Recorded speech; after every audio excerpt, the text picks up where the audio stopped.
Mercredi 10 janvier, Managua. Sur la place centrale de la capitale du Nicaragua, drapeau noir et rouge du mouvement sandiniste. La foule du grand soir révolutionnaire est venue faire un triomphe au célèbre guérillero Daniel Ortega, leur nouveau président.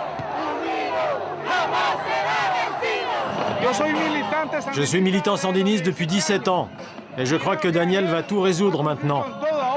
Il y a une très grande attente du peuple au Nicaragua. Maintenant, ce qui va changer, c'est la situation des pauvres, des nécessiteux, des jeunes, de tout le Nicaragua. C'est le Nicaragua qui a tout à y gagner avec cette victoire de Daniel Ortega. Entouré de ses amis, le Bolivien Evo Morales et le Vénézuélien Hugo Chavez, Daniel Ortega apparaît ce soir-là comme le symbole d'une révolution d'extrême gauche qui remonte petit à petit jusqu'aux portes de l'ennemi américain, avec Chavez en vedette anti-yankee. Patria, socialismo o muerte! Image trompeuse d'une famille révolutionnaire réunie à nouveau. Car aujourd'hui, le président du Nicaragua est bien loin du mythique guerrier sandiniste responsable de la chute du dictateur pro-américain Somoza en 1979.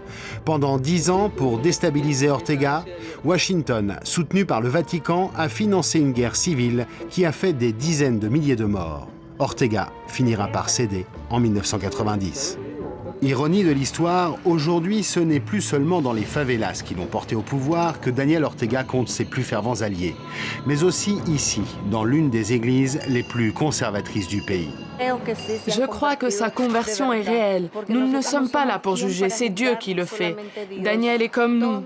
Nous avons tous besoin de bien-être, paix, réconciliation, amour. Comment l'homme qui a fait trembler l'Amérique et le Vatican a-t-il basculé dans le bénitier?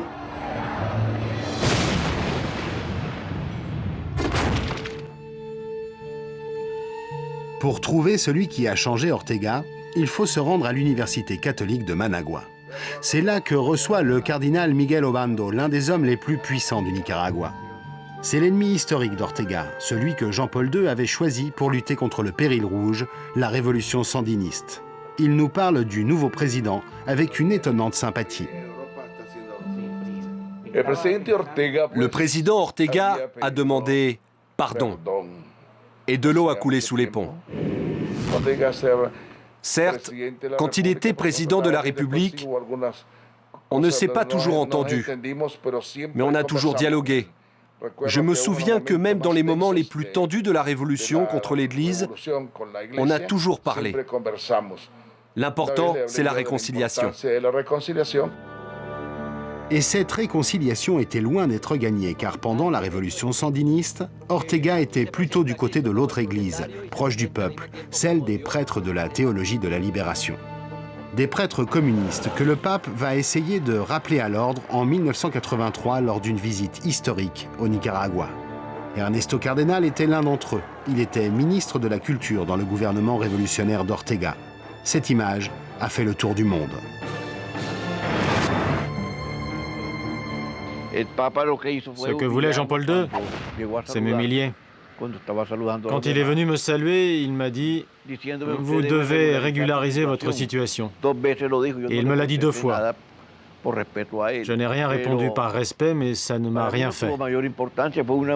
Il m'a humilié publiquement, car le pape était contre la révolution. Ortega, désormais plus proche du Vatican que de ses anciens compagnons de lutte.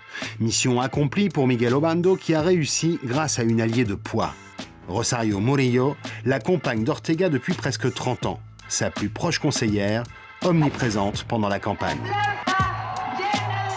Elle a été d'ailleurs la première à s'adresser au peuple au moment de la cérémonie d'investiture, ne voulant pas laisser le micro, même quand son mari le lui demandait.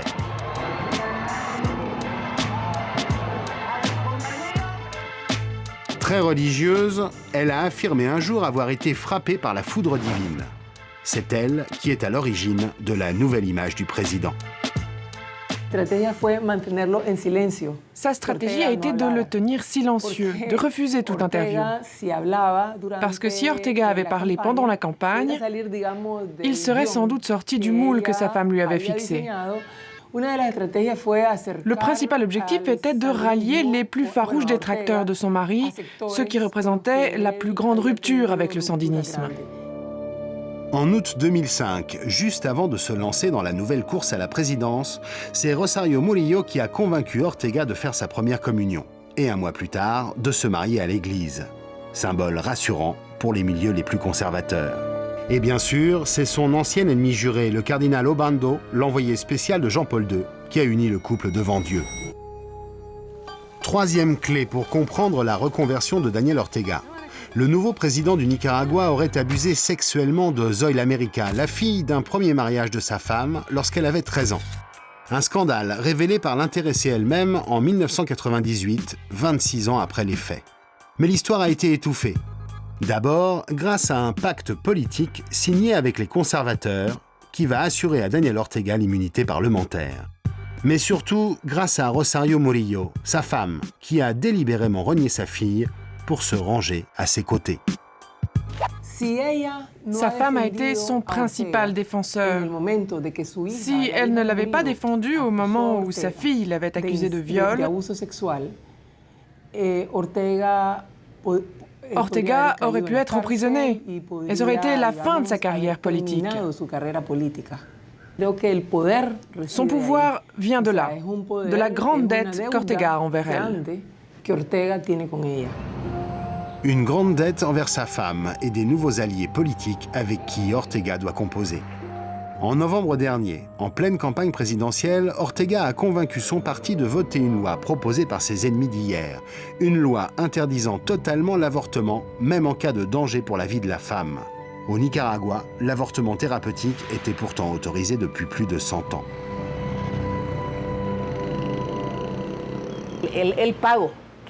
Cette loi, c'est le cadeau que le parti sandiniste a fait à l'Église catholique en échange de son soutien. Ce revirement ne date pas d'hier. Tout a commencé à partir de 1998. Très précisément, depuis mars 1998, quand Daniel Ortega a été accusé par sa belle-fille d'abus sexuels. Une histoire personnelle qui va définitivement faire basculer l'ancien révolutionnaire dans un centrisme bon teint. Non aux nationalisations, oui à la propriété privée et à l'économie de marché. Autant dire, à 1000 lieues du sandinisme. Aujourd'hui, l'actuel parti sandiniste n'a plus rien à voir avec le parti qui a fait la révolution au Nicaragua. C'est un mouvement repris par Daniel Ortega et sa famille. Il a mis de côté les idéaux de la révolution. Et beaucoup d'entre nous ont quitté ce parti, moi aussi. N'en déplaise à ses anciens amis, le réalisme politique de Daniel Ortega a payé. Le jour de son investiture, le président Bush l'a appelé en personne pour le féliciter. Dans la foulée, les États-Unis ont promis de débloquer une aide de plus de 200 millions de dollars. Pour autant, Chavez, le président vénézuélien, ne s'avoue pas vaincu. Bush ou Chavez, vers qui Ortega fera pencher la balance ? Affaire à suivre.